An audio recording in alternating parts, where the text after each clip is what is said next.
कि सिंधी समाज को पट्टे न कांग्रेस ने दिए न बीजेपी दे रही है। आखिर यह समस्या है क्या?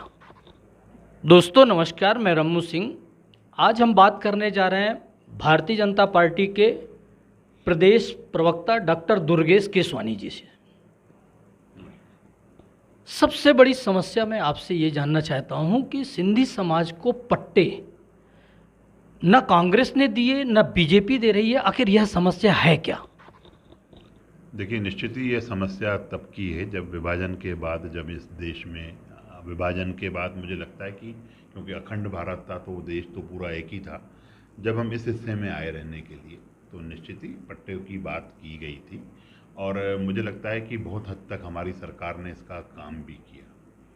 मुझे आज भी याद है कि जब कमल पटेल जी राजस्व मंत्री थे तब इसरानी मार्केट में एक कानून बनाकर हमने पट्टे देने का काम किया, हमारी सरकार ने काम किया। उस समय कुछ 39 पट्टे लोगों को दिए गए और बाकी लोगों को पैसे जमा करने के लिए जो कानून बना था उसके तहत, पर कुछ लोग पैसे जमा नहीं कर पाए। फिर उसके बाद अब जाके उन्होंने, जिन लोगों ने पैसे भरे 2021-22 में, उन लोगों को 58 या 68 पट्टे फिर देने का काम किया। पर कानून बन गया, कानून के तहत सबको पट्टों मिलना शुरू हो गए और वहाँ से भी। और कहीं कोई दिक्कत है तो निश्चित रूप से हम भोपाल में हैं और हमारे समाज के लोग जहाँ जहाँ भी निवासरत हैं, अगर कहीं कोई प्रॉब्लम है, कोई परेशानी, संपर्क करें, पूरी मदद करेगी सरकार। सतत हमेशा मदद करती आई और आगे भी करेगी। एक समस्या और सुनने में आ रही है, अभी जो कानून बना है उसमें ये कहीं उल्लेखित है कि आप बेच नहीं सकते हैं किसी अन्य को। ऐसा कुछ नहीं है, कुछ टाइम पीरियड, लॉकिंग पीरियड रहता है और उस लॉकिंग पीरियड की बात होगी। वो बाकी सब अपनी स्वेच्छा से, बहुत सारी प्रॉपर्टीज़ हमने बिकते हुए भी देखी हैं और इसमें कोई, मेरे को लगता है कहीं कोई हर्डल्स नहीं है। जब मध्य प्रदेश का गठन नहीं हुआ था उसके पहले देश का विभाजन हुआ और सिंधी समाज को विभाजन का दंश झेलना पड़ा। सिंधी समाज ने दिल्ली सरकार से, उस समय दिल्ली ही सरकार थी, और उस केंद्र सरकार से प्लाट और मकान खरीदे। इसके बाद वो ये समस्या झेल रहे हैं। आखिर क्यों? देखिए, विभाजन का वो दंश है जो प्रत्येक समाज के बंधु के मन में है।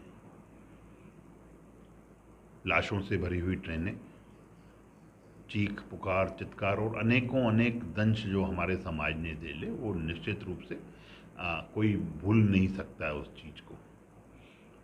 मज़हब के आधार पर देश का बंटवारा, जिनको शरीयत माननी थी वो पाकिस्तान चले गए, जिनको संविधान मानना था वो हिंदुस्तान रह गए।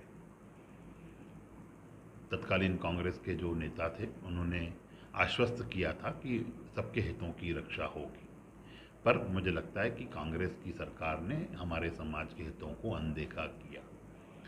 जो संधि हुई थी उस संधि पर चले नहीं। उस संधि के आधार पर अगर चलते तो निश्चित ही आज हमारे पास ज़मीनें, जो हम वहाँ पे शत्रु संपत्ति जिसे कहते हैं, जो संपत्ति जो छोड़ के आए थे, क्योंकि ऑल ऑफ सडन एक दिन, वन फाइन डे, ये कहना कहा गया कि देश का विभाजन हो गया और वो उधर, जिस कांग्रेस पार्टी ने विभाजन किया उसको हमारे समाज के हितों की रक्षा करनी चाहिए थी, उन्होंने नहीं की। आज हमें, मुझे कहते हुए हर्ष होता है कि भाजपा सरकार, मोदी सरकार ने इन सब चीज़ों का संज्ञान में लिया। जो नागरिकता के नियम थे उनको सरल करने का काम। आज के दिन में आदरणीय सुषमा स्वराज जी को भी याद करना चाहूँगा। दीदी की मदद से हम लोगों ने यहाँ पे कैंप लगाया। कैंप के माध्यम से 169 लोगों को नागरिकता दी गई। 5000 से ज़्यादा नागरिकता इंदौर में दी गई। दोनों जगह कलेक्टरों को अपॉइंट किया गया, कलेक्टर अपॉइंट हुए और उसके बाद काम सरलीकरण हुआ। मैं मध्य प्रदेश की सरकार को भी धन्यवाद देना चाहूँगा। गृह मंत्री जी ने खुद इसमें रुचि लगा देते हुए, नरोत्तम मिश्रा जी ने समाज के पट्टों को देने का और सब नागरिकता देने के लिए उन्होंने, जब जब उनसे मदद मांगी गई उन्होंने मदद की और माननीय शिवराज जी ने सबको, जो दिक्कतें थी समाज को, उसको दूर करने का काम किया। अभी आप ही ने कहा कि कुछ लोग पैसा जमा नहीं कर रहे हैं। आखिर उसके पीछे कोई तो वजह होगी। देखिए, अब वजह, जो सरकार नियम बनाती है उस नियम से सबको चलना है, उसका सबको सम्मान करना है। अब किसी को कम ज़्यादा लग रहे हैं, कुछ लग रहा है, इस वजह से नहीं हुए होंगे। पर अधिकांश मैंने देखा कि इस इसरानी मार्केट जो भोपाल में है, उसके पट्टे लगभग लगभग सब लोगों को दे दिए गए। इक्का दुक्कों की अगर बात करें, जो पैसे नहीं भरे या कोई ज़मीनी विवाद हो, अतिक्रमण हो, ये सब बहुत सारे विवाद होते हैं, उनको निश्चित रूप से सबको पटाक्षेप करते हुए सबको पैसे जमा करके अपनी एक चीज़ अपने नाम करानी चाहिए। लेकिन ये समस्या तो पूरे मध्य प्रदेश में है।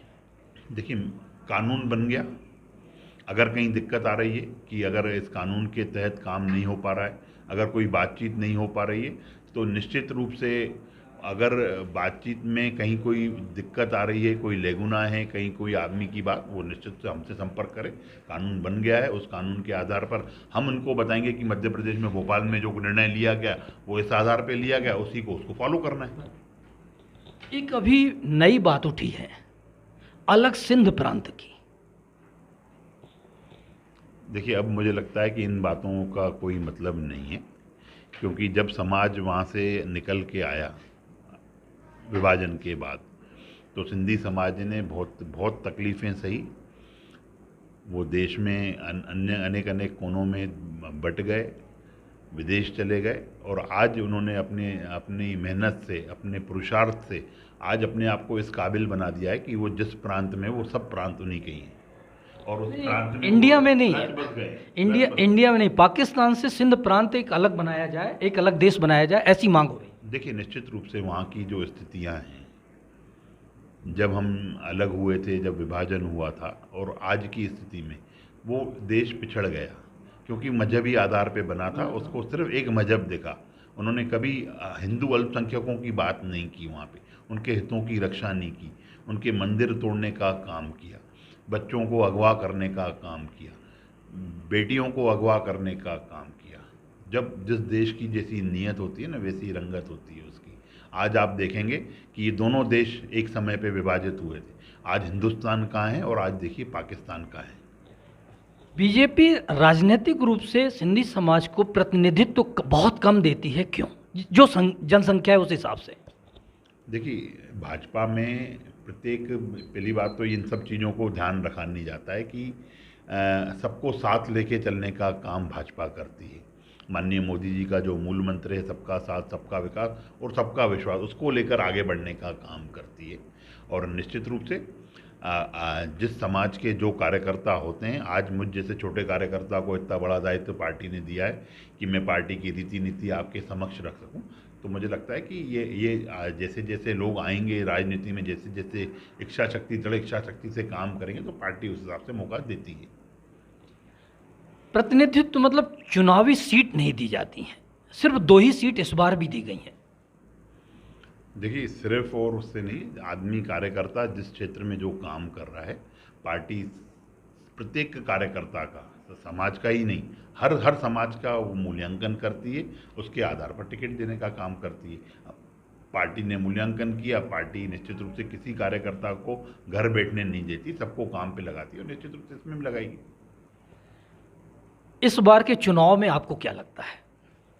निश्चित रूप से हम विजयश्री का वर्ण करेंगे, हम विजयश्री हमें मिलेगी, विजयश्री की प्राप्त करेंगे, क्योंकि भारतीय जनता पार्टी एक ऐसी सरकार है जो जनता के साथ 24/7 365 दिन 500 साल कनेक्ट रहने का काम करती है। और जब आप जनता के दुख में, दर्द में, तकलीफ में, कष्ट में खड़े रहते हो, तो जनता अच्छा मानती है। कोरोना जैसी आपदा विपदा में भी हमारे नेता, मुझे बड़ा ही फख्र होता है वो बात कहने पे कि जिस समय पे परिवार के लोगों ने अपने परिवार को छोड़ दिया था, उस समय हमारे नेताओं पर हम फख्र करते हैं कि उन्होंने कोरोना को न देखते हुए उनके साथ खड़े रहने का काम किया, उनको ढांढस बंधाने का काम किया। उस समय जब परिवार का आदमी भी उनके साथ नहीं था, तो हमारे नेताओं ने उनके साथ खड़े रहने का काम किया। केंद्रीय मंत्रियों तक को विधानसभा चुनाव में उतारने की कोई खास वजह? देखिए, जब एक राजनीतिक दल है हम, चूँकि, और राजनीतिक दल में चुनाव निश्चित रूप से एक लोकतंत्र का महापर्व है, जिसमें हर पार्टी चुनाव अपना, हर दल अपना चुनाव लड़ता है, और निश्चित रूप से जब चुनाव लड़ते हैं तो जीतने के लिए लड़ते हैं। हमारे प्रत्येक वरिष्ठ कार्यकर्ताओं को भी पार्टी ने मौका दिया है। जब हमारे यहाँ पे कोई ये बड़ा छोटा नहीं होता है, हमारा जो बूथ पे बैठा कार्यकर्ता और माननीय प्रधानमंत्री जी सभी कार्यकर्ता के भाव से काम करते हैं। पार्टी जब जिसको जैसा चाहे वो निश्चित रूप से वो दायित्व देती है, उसको प्रत्येक कार्यकर्ता प्राणपण से जुट के उसको निभाने का काम करता है। बहुत बहुत धन्यवाद, आपने खुली चर्चा की।